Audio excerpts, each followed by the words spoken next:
Good evening. We're here at Red Rock Country Club with Jenna Waltho, running for Clark County Commission, District F. And I'm Vince with Asian Pacific Community Awareness.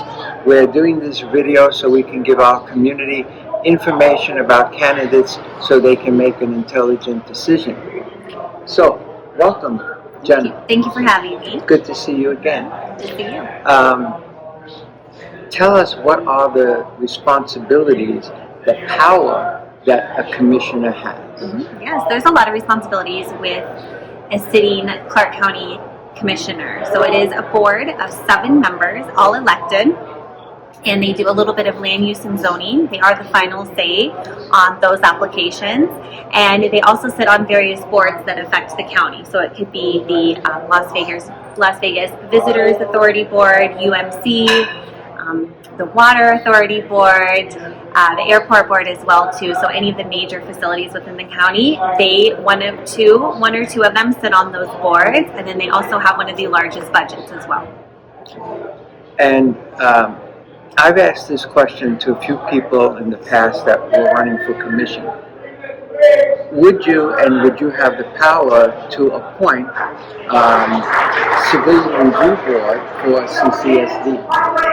So that is something I would want to look into, because for the Clark County Commission, only one Clark County Commission sits on a oversight board. It's an oversight facilities board, and that person right now is currently Commissioner Tick Seggerboard. So that is what the one little handle that the county commissioners have on the school board.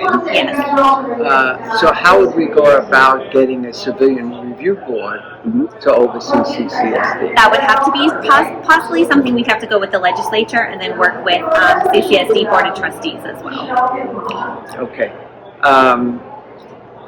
What skills do you bring to the office of county commissioner? Yeah, of course. Well, I've served locally here in Clark County for 6 years. So 2 years on the Clark County Planning Commission, where I currently serve right now. Before that, I served 4 years on Enterprise Town Advisory Board. 2 years as just a regular member, and then the last 2 years as the chairwoman.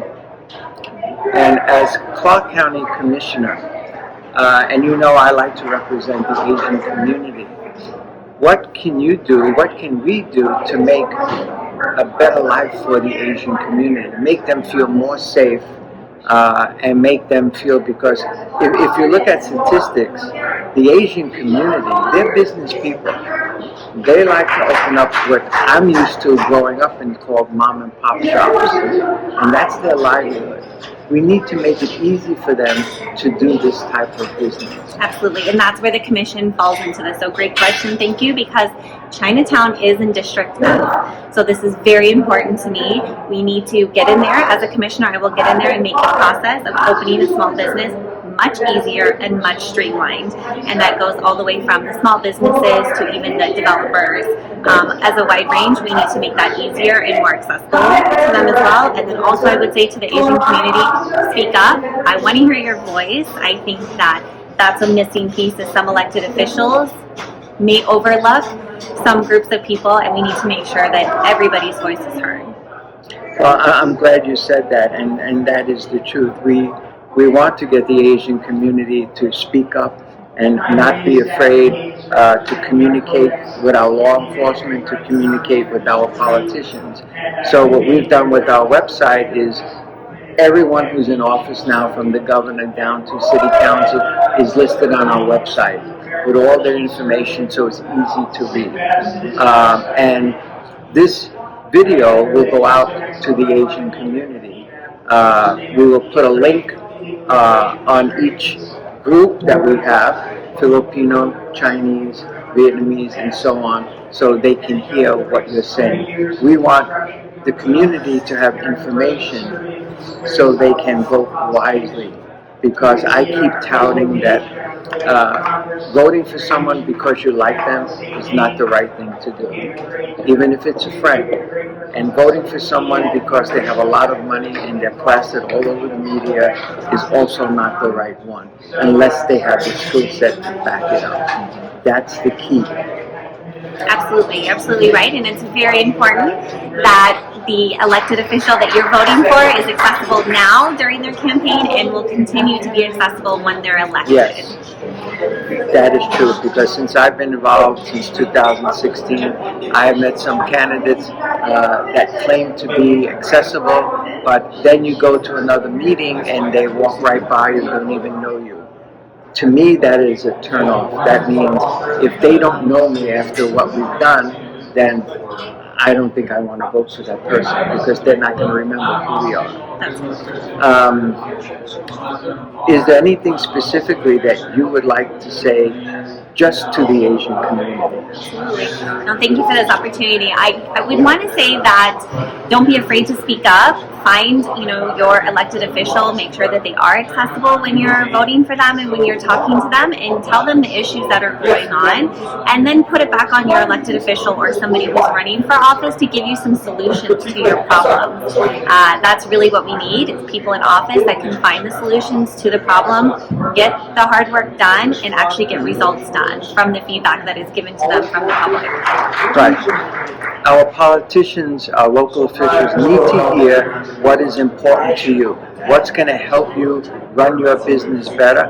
What's going to help you to feel safer in your business and in your home? So this is one of the rights we have here in America, and I know I have taught a lot of you citizenship classes, and when you become a citizen, one of the proudest moments you have, besides putting your hand over your heart and becoming a citizen, is being able to vote for someone who will represent you. Do you agree?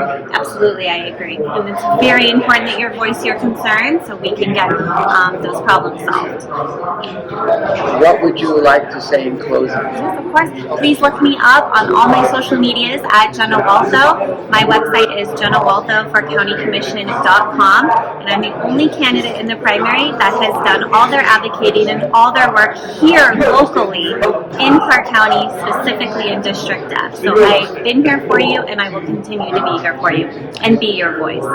I just want to add one thing in closing that Jenna didn't say. She was on the planning board, and being on the planning board, she knows every neighborhood inside and out. That is an asset for her to be on the Clark County Commission. So please take a look at the video, and thank you and good evening. Thank you.